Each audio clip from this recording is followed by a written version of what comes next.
The Todd Shapiro Show. Time to hit the button! On Canada Talks, SiriusXM 167. All right, Lance Lambert, how are you, buddy? I am good. On the go, nonstop. How are you doing, Todd? Welcome back. Man, I'm real good. Thank you very much for, we spoke last week during moving day, and Bilal gave you a better interview than me. I was just happy you wanted to talk to me live on air again and not him. It is all good, man. I miss you. It's always a pleasure to talk to you. But I got to say, he did do an excellent job. I was definitely impressed. I think he's been listening to you for some time now. He's got the craft sorted. Yeah, sure. spreading his wings and learning from the best, as they say. You're right. What's going on? The National Cannabis Industry Association, right there in Humboldt. Have you watched that documentary? That's sort of where it all goes down there, Humboldt County, the Emerald Triangle. What's going on? You're down there now? Yeah, actually, I was up in Humboldt County. I was in the Triangle last weekend for Northern Nights. We made our way up there. That's actually a music festival, a bit of EDM, house style. But for that event, a lot of growers come out of the hills, as we say. So you have about 1,000 growers amongst a bunch of, obviously event and festival goers as well. So, yeah, we made a trek up from San Francisco. It's about a 3-hour drive up through Marin County, Mendocino County, and eventually up into Humboldt County. And it's right there on what's called Eel River. And that was a great event. You know, we got to tour some local grows, everything from a small, 300 by 300 square meter to a large, several thousand square meter grow operation.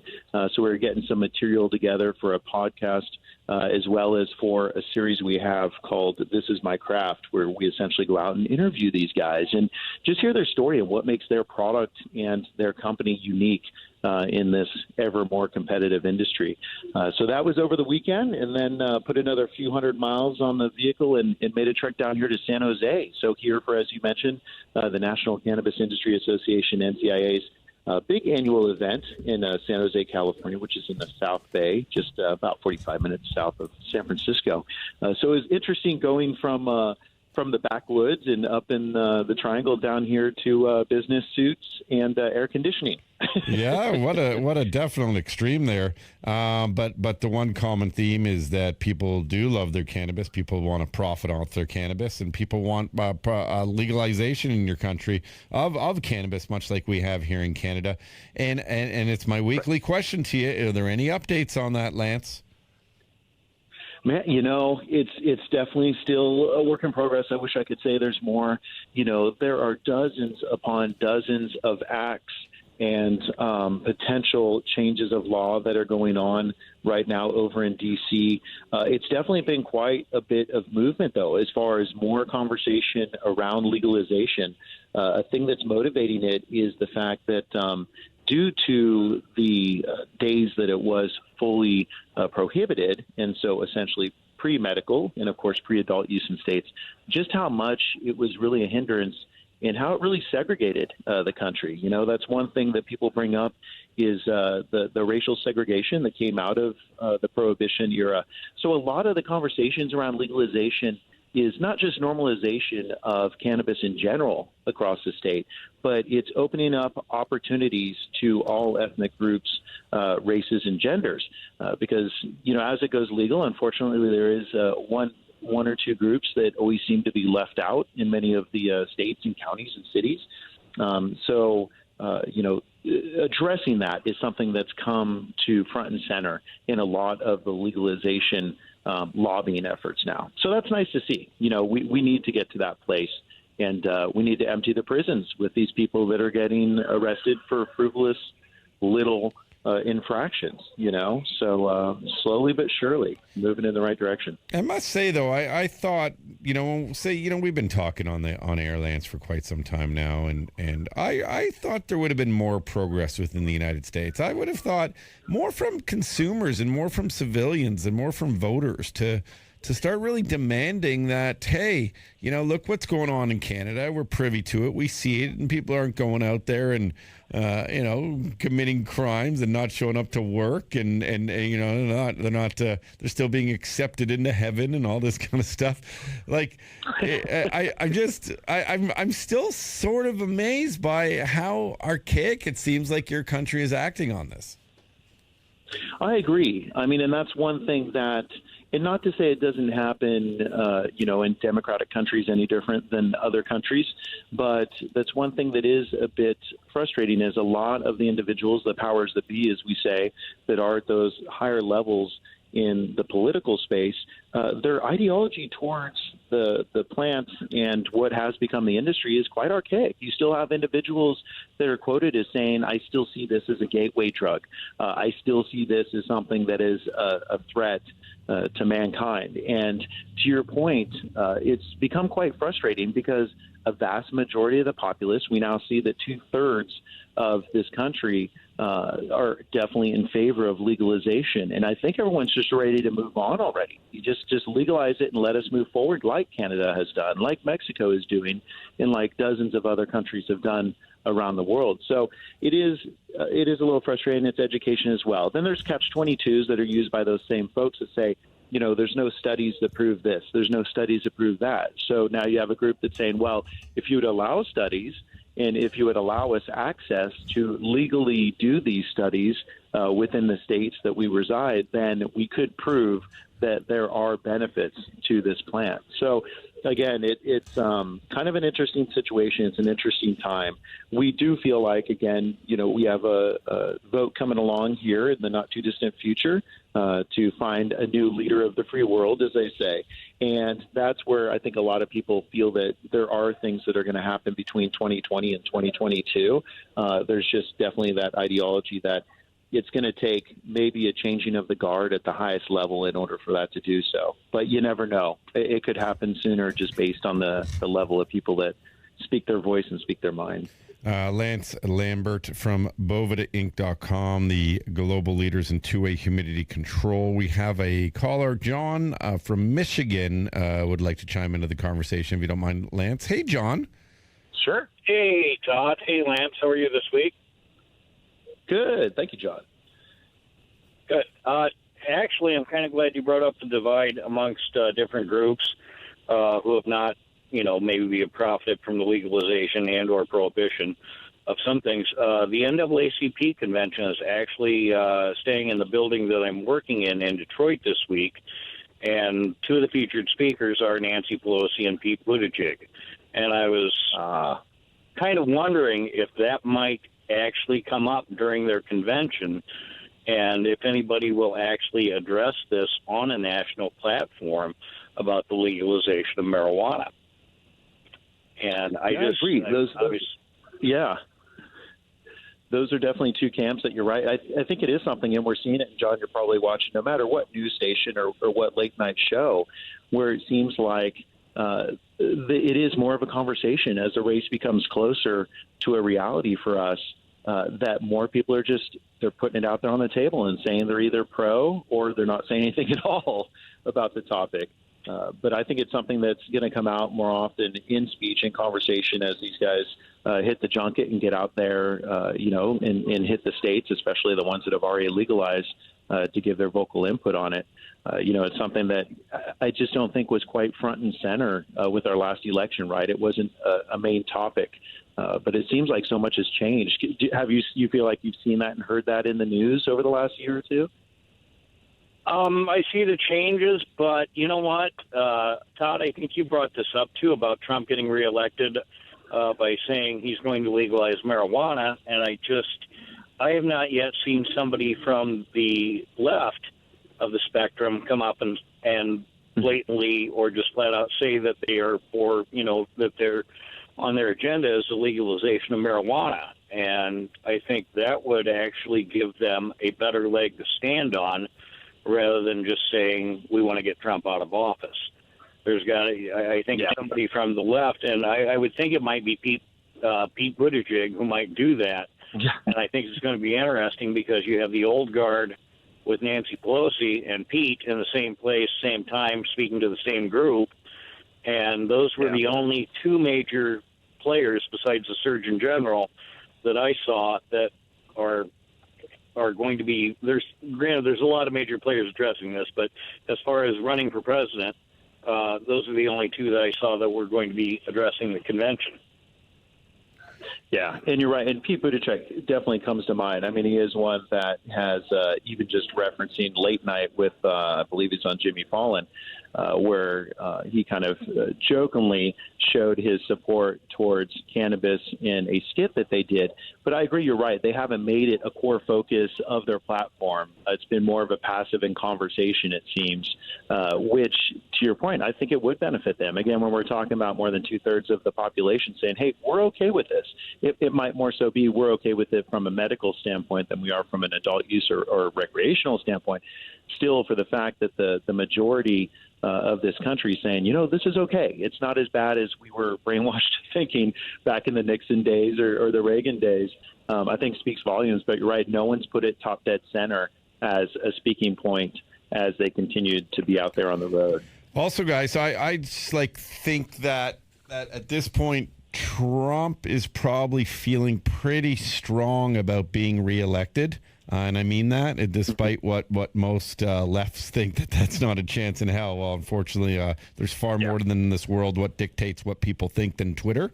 And I don't think Trump needs to rock that boat quite yet. So I thought that the Democratic Party would have showed us much more optimism, really tackle issues, sort of get away from the smearing every 2 seconds, that Trump might do something nuts. And, I don't still think that he might not do something nuts, but at this point, I don't think he needs to rock the boat to get those extra votes. But he definitely needs to focus on that sort of more of the middle voter, who leans somewhere in the middle, and that would be something that would get him. And I don't think if he announced that he would want to legalize marijuana, that he would lose too many, except for maybe some in the Bible Belt. But it'll be interesting to see, right, Lance? Yeah, I agree, very much so. And you're right, there are a lot of people in this country because what happens, and just as John's speaking, you have very much the extreme right wing, but there's also that extreme left wing. And I feel it's pushing more people towards the middle. Speaking to several individuals who would fall under what we call the Z generation or Z Gen, so we're talking early 20s and under. That's one thing that they said. They said, is a third party going to come out of this? And of course, we know Greenpeace and the Liberal Party and such, but it seems that younger generations are kind of frustrated with both sides of the fence, and they want someone that does speak to them. Again, it does kind of go back a little bit to Buttigieg. He's very forward as an individual and in some of his ideologies and beliefs, but at the same time, there is that slight bit of conservative, to him because of the fact that he is still associated with a specific party. So I think it will be interesting. And you're right. No matter Twitter or slander or things going on in D.C., what really does kind of dictate changes depending on what the overall climate is in the country. I mean, going back to Reagan, and I've always shared with people I'm bipartisan, I was a fan of Reagan. He didn't do everything perfect, and trickle-down economics wasn't necessarily the best thing ever, but a lot of things he did right, and it was great timing, and it's what the country needed back then. So I think you're right. I think it really comes down to that, Todd, is are we in a better place than we were, is one question that always comes up. And what is the most important for us if we are content with where we are now as far as any potential change? John, thanks for the call. I'm going to continue my chat here with Lance Lambert from BovedaHinc.com. Here closer to home, Lance, I'm not sure if you've watched any of the news, but Toronto specifically, there's been a big crackdown on these illegal dispensaries now that it's legal here. And, you apply for your license, you get your license. There's not so many to sell. There's some storefronts. There's obviously the OCS out of Ontario, the Ontario Cannabis Store. And so what police have been doing is legitimately putting concrete blocks in front of... What? You've heard about this? I've been watching, anything to do with cannabis, I have to tell you, I follow in my, in all of my daily newsletters and such. And someone got locked in a building. Yeah, someone got locked in a building. But then these illegal dispensary owners, it's unbelievable. Even with the cement blocks in front of them, they're still going on the sidewalk with their iPads and point of sale machines and the square and stuff and doing sales. And I quite frankly don't understand why people would be conducting what's now perfectly clear as being very illegal business. Yeah, and it's something that, it's interesting. We always talk about this, Todd. I still feel there's a lot of similarities between your country and my state of California. And we just had Andrew D'Angelo on our Cultivate. He's Steve D'Angelo's brother. He's the man behind the scene as far as running all the operations for Harborside, a very reputable company that started years ago here in the Bay Area. And that's what he's talking about is, before we legalized for adult use, which is Prop 64 from the medical use of Prop 215 program, we figured about 75% of all flowers sold, all cannabis sold in the state was in the illicit market. They're actually sharing reports that number has gone up since it's gone to legalization of adult use to 80%. And of course, the question came up, well, why? And the reason being is there's an additional taxation of 40 to 50%. So if you go in and buy a $50 rate, guess what? You're going to be paying another $35, $40, $45 on top of that in some instances due to all the taxation. So there's situations where people, especially, I can't fault those that are paying for cannabis from a medical perspective that are used to paying, let's say, 50 Canadian for an eighth, and then all of a sudden due to taxes or timeliness, being that it's being mail ordered to them or quality, being that the time that it gets to them, the quality is obviously dropped off a bit. Those being factors, but I am amazed with that. It is brazen what they're doing up there. The thing that we're facing down here, when I was up in the Triangle last week, they were still doing raids. They were doing raids that were supported at a federal level to try to get rid of those black market grows, as they're called, because they're trying to cut the head off instead of the tail of what's going on in the illicit market here in the state. So it's kind of similar to what you see, except only they're going after it on the front end or the retail side up there, and down here they're going after it on the back end or the source. But things are far from perfect, right, in both of those markets. The whole industry, the more we talk about it, and it's been for years now over at bovedainc.com, and Lance Lambert talking, obviously, with so much knowledge and so much education behind it all. It really, when we get in these chats, it's really intriguing to me because there's no other industry. I'm just trying to think of other industries from like an entrepreneurial level where, you got to be qualified by governments to be able to do this stuff legally, and then that's tough to get these licenses and stuff. Only a select few companies do. And then on the other side, there's this the gray market, they call it now, and which is illegal, and you would have to be looking over your shoulder half the time, and I think nervous of police coming to bust you and all that kind of stuff. I can't imagine as an entrepreneur wanting to get into that type of business.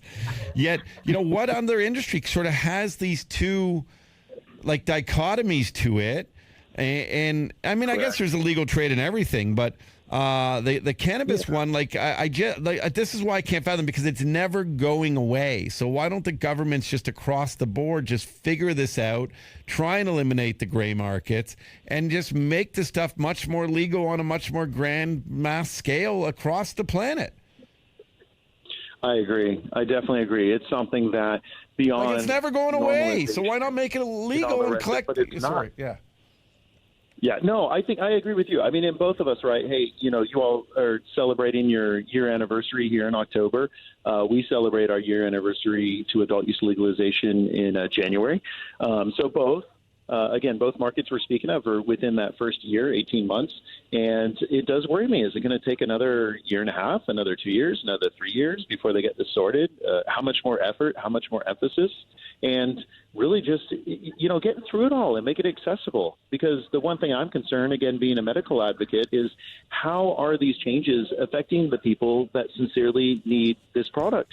If they need it for grand mal epileptic seizures, if they need it for even something as simple as pain management or sleep, whatever they feel. And again, we don't make medical recommendations, but we do know that people consume to help them with those things. Then how much is it affecting them, the consumer? That's what I always worry about at the end of the day. All the politics and legal, illegal, and cement blocks and Black Hawk helicopters coming in and taking out crops, all that aside, it really does hurt the mass public to not get this just sorted for us to move on and just bring normalization. I don't think it was this hard with alcohol post-prohibition, just my opinion, but I know people aren't getting vodka from homemade tub concoctions that are going on in someone's basement. I think they got through it rather quickly. Why is it such a challenge for this industry? That is a great question. Well, we'll keep on pondering it in the weeks to come. Lance Lambert, thank you again for your time. BovedaInc.com, BovedaInc.com, hashtag Boveda Cannabis, and Lance is at 805. Lance, please give him a follow, and look for BovedaInc.com. Again, they don't touch the plant, but they definitely keep it fresh. We appreciate your help, man. Awesome. Thanks so much, Todd. It's always a pleasure, and we'll catch up with you next week. Okay, Lance, enjoy. Look forward to it.